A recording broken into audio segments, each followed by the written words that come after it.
След този случай за баба ми застраховка живот се превърна в почти мръсна дума. Дали тя беше права? 18 месеца по 10 лева са точно 180 лева. Тоест парите си бяха там и никъде не бяха изчезнали. Освен това, прекратяването на договора предсрочно беше това, което доведе до санкции. Ако не беше реагирала прибързано, след 10 години можеше и да е доволна от резултата. А не е ли така и с голяма част от недоволството към застраховката живот? Много истории за лоши застраховки всъщност се дължат на прибързани решения или непълно познаване на продукта.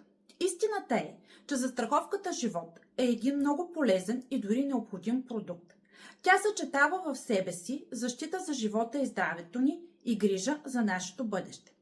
Само защото името звучи страшно или сме чули слухове, не бива да я заклеймяваме. Ако се научите да разбирате продукта, действате спокойно и последователно, застраховката живот ще се превърне във важен инструмент за финансовата ви стабилност.